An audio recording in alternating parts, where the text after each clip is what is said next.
Baik. Jadi sahabat yang bernama Rabi'ah bin Ka'ab al-Aslami ini kata beliau, "Fabintu indahu."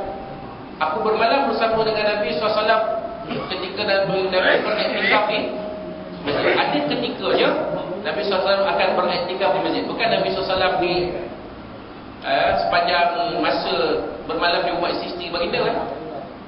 Kalau kita pergi Masjidil Haram, Masjid Nabi, keliling makam Nabi itu, kawasan keliling Nabi yang sekarang jadi Dewan Solat itu semua adalah hujurat. Apa makna hujurat? Hujurat itu ialah bilik-bilik isteri Nabi SAW. Yang sembilan orang. Yang masih dekat, yang kita boleh lihat masih wujud lagi keadaannya.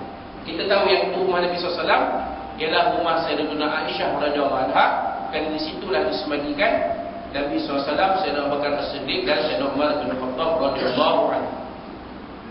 Sayyidina Abu Bakar disemandikan di sebelah Nabi. Kenapa disemandikan? Kerana Sayyidina Abu Bakar ni adalah ayahanda kepada Sayyidatuna Aisyah. Tapi bagaimana dengan Sayyidina Umar? Sayyidina Umar ni tidak ada kena-mengena pun. Tapi wasiat Sayyidina Umar bin Khattab radhiyallahu anhu, bila Sayyidina Umar radhiyallahu anhu semakin mendekati ajal selepas ditikam oleh Abu Lu'lu' Al-Huzan pada satu pagi subuh, dia pula berwasiat, kalau aku meninggal nanti, sebab dah nampak berat dah, luka dia tu dah parah, dia luka tikaman tu parah, dan keadaan Sayyidina Umar bin Khattab ketika itu semakin kritikal. Mula-mula ICU, lepas itu CCU. Kalau sekarang mula ICU, lepas itu CCU. 4 orang doktor kena jaga. Itu bukan cerita Sayyidina Umar, itu cerita almarhum Tuan Sultan. 4 orang kena jaga. Datuk doktor 3 orang, doktor seorang, CCU AJN. Itu almarhum Tuan. Kita nak bagi orang faham lah. Dulu tak ada hospital, tapi macam itulah keadaannya. Bila Sayyidina Umar semakin kritikal, bila berwasiat, kata kalau aku meninggal nanti, semandikan aku di sebelah makam Nabi SAW. Jadi bila meninggal Sayyidina Umar ni, bila disampaikan, jadi pada sebelum awal Sayyidatuna Aisyah tak setuju. Dia kan kena mengenai saya, bukan nantu saya ke pak saya ke apa ke pak saudara ni dah. Bila dia beritahu ini wasiat arwah, maka akhirnya Sayyidina Umar pun disemandikan di dalam rumah Sayyidatuna Aisyah itu, di bersebelahan dengan Sayyidina Abu Bakar Siddiq dan Rasulullah SAW. Tidak di perkuburan Al-Baqi' seperti mana sahabat-sahabat radhiyallahu anhum yang lain. Baik. Jadi waktu malam, Ka'ab Rabi'ah bin Ka'ab al-Aslami ini menemani Nabi SAW di masjid beriktikaf. Jadi berdua lah tu kira. Mungkin sebelah tidur saya bersewa cerita yang Rasulullah gini ke. Kemudian kata Rabi'ah tadi, "Fala azalu asma'uhu sallallahu alaihi wasallam yaqul." Selalulah aku bila aku temani Nabi SAW, aku lihat Nabi SAW ni berzikir sebelum tidur. Subhanallah, subhanallah, subhana rabbi. Kita ni nak tidur, itu cara dia. Kalau payah dalam zikir.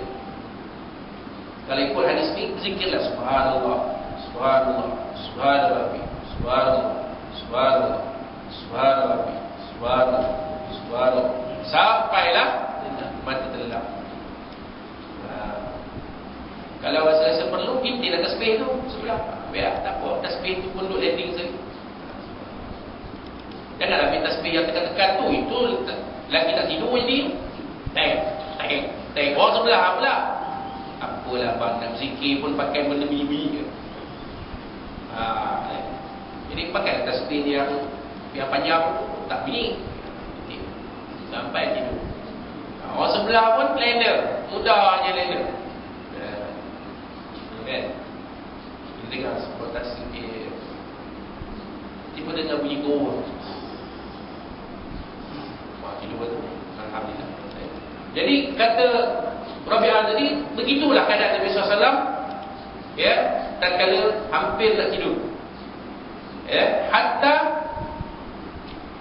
hatta amalu an taghlibuni ainayya fa'anam, sehinggalah mata aku rasa berat, dah rasa dah berat dah, aku tidur. Di sini tuan-tuan, soalan dia, siapa yang tidur dahulu? Nabi SAW ke ataupun Rabi'ah bin Ka'ab al-Aslami? Siapa yang tidur dulu? Rabi'ah tidur dulu, bukan Nabi. Tengok, yang asalnya Nabi yang nak bermalam, yang beriktikaf di masjid ni, nak bangun kemulai, Rabi'ah menemankan saja. Tapi Rabi'ah dulu yang tidur. Apa makna tuan? Sebenarnya Nabi SAW 24 jam jaga. Nabi SAW 24 jam jaga, tapi tak tidur. Nabi tak tidur. Pada hakikatnya, pada zahirnya, ya, sebagai manusia biasa, Nabi akan tidur. Tetapi pada hakikatnya Nabi tidak tidur. Baik, Nabi SAW sudah 1400 tahun lebih wafat. Apakah Nabi SAW mati sebenarnya? Tidak. Nabi SAW tetap tidur.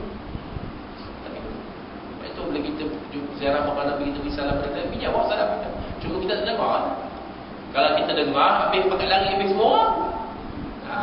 Waalaikumsalam warahmatullahi. Tak boleh lari orang. Takut juga. Orang tak bantu. Tapi kita, dalam keyakinan kita, ada surah jemaah, kita yakin Nabi SAW masih hidup dan menjawab salam kita. Dan melihat selawat kita. Kita selawatkan.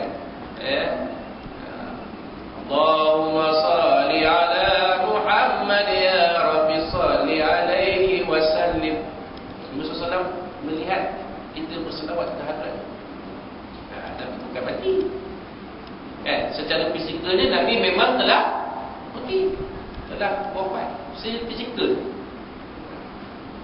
Sebab itulah Syekh Abu Sultan Nuruddin Az-Zaki pernah bermimpi, bertemu Nabi SAW. Nabi beritahu kepada beliau, ada 2 orang ingin mencuri jasad. Kan saya cerita kisah tentang orang nak curi jasad Nabi. Saya cerita saja. Kalau saya cerita ke orang 9, lebih kunci apa cerita. Jadi begitu keadaan dia. Jadi siapa yang tidur dulu? Rabi'ah yang tidur dulu. Kemudian faqala yauman, maka Nabi SAW pun bertanya pada satu hari, mungkin selepas itulah, ya Rabi'ah salni fa'atika.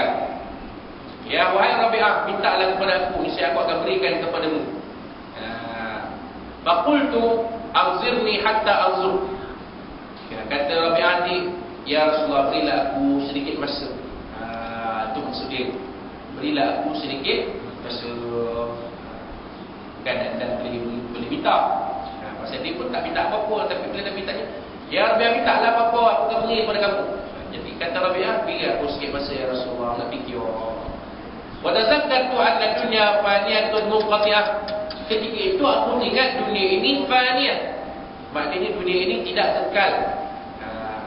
Dunia ini fana. Itulah khatib-khatib dulu menyebut dalam khutbah kedua, i'lamu anna dunya hiya darul maqar wa anna al-akhirah hiya darul mamar. Ketahuilah bahawa dunia ini tempat tinggal yang sementara saja. Tidak jualah tempat tinggal yang kekal buat selama-lamanya. Dulu, sekarang kita pergi mana-mana tak ada sebut tak. Boleh tak Ustaz khatib tambah benda tu dalam khutbah kedua? Boleh. Tambah. Tak salah kalau di segi elemen pentadbiran syarak, tak salah. Kalau kata saya didakwa di mahkamah, Ustaz sambut jadi saksi saya, salah.